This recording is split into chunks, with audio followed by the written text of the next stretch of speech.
Isang mapagpalang gabi po sa ating lahat. Ang ating babasahin ngayon, makikita sa Kawikaan, Kabanata 2, talata 1 hanggang 6. Ang kahalagahan ng karunungan.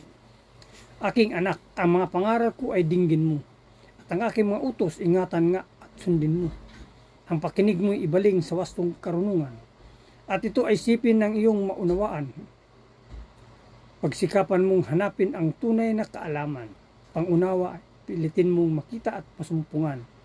Kung ito ay parang pilak na iyong hahanapin at tulad ng ginto na iyong miminahin, malalaman mo kung ano ang kahulugan ng paggalang at pagsunod kay Yahweh, at matatamo ang kaalaman tungkol sa Diyos. Sapagkat si Yahweh ang nagkaloob ng karunungan, sa bibig niya ang kaalaman at unaway bumubukal. Yun lang po. Maraming salamat. God bless. Isang mapayapang gabi po sa ating lahat. Ang aking po ibabahagi ngayong gabi ay mula po sa Aklat ng Kawikaan, Kabanata 2, sa talata 7 hanggang 9. Ito po ang naksaad. Bibigyan niya ng unawa ang matuwid ang pamumuhay, ang taong matapat ay kanyang iingatan.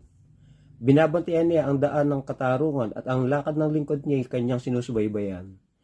Kaya nga, iyong mauunawaan ang katuwiran at katarungan at iyong susundan ang landas ng kabutihan. Ito po ang nakasaad sa banal na kasulatan. Ibigay po natin lagi ang pinakamataas na papuri at pasasalamat sa ating manumikha. Amen. Isang mapagpalang gabi po sa ating lahat. Ang aking pumbabasahin yan mula sa Kawikaan chapter 2 verses 10 to 15. Sapagkat lalong lalawak ang iyong karunungan at magbibigay ito sa iyo ng kaligayahan. Kapag nakakaunawa ka at marunong magpasya ng tama, iingatan ka nito. Ilalayo ka ng karunungan sa masamang pag-uugali at sa mga taong nagsasalita ng masama. Pinili ng mga taong ito na iwanan ang magandang pag-uugali at sumunod sa pamamaraan ng mga nasa kadiliman. Natutuwa sila sa paggawa ng masama at nasisiyahan sa mga kalikuan nito.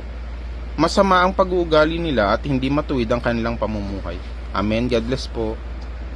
Hello po, ang aking Bible verse for today is from the book of Proverbs, chapter 2, verses 16 to 18. Malalayo ka sa babaeng mahalay, at sa kanyang pang-aakit ay hindi ka maaakay. Siya ay babaeng hindi tapat sa asawa, ang sumpaan sa altar ay binaliwala niya. Kaya naman ang landas niya ay patungo sa kamatayan, at ang kanyang buhay ay tungo sa kawakasan. Amen. Ang mabuting balita ng ating Panginoon. Purihin po ang Panginoon at tayo po ay nasa Proverbs chapter 2, sabi po dito sa 19 to 22, kung sino man ang pupunta sa kanya ay hindi na makakauwi. Makakalimutan niya ang daan patungo sa lugar ng mga buhay. Kaya tularan mo ang pamumuhay ng mabubuting tao at mamuhay ka na matuwid. Sapagkat ang taong namumuhay na matuwid at walang kapintasan ay mabubuhay na matagal dito sa daigdig. Ngunit ang masasama at ang mangdaraya ay palalayasin, bubunutin sila na parang mga damo. So purihin po ang Panginoon sa pagkakabasa po ng kanyang salita.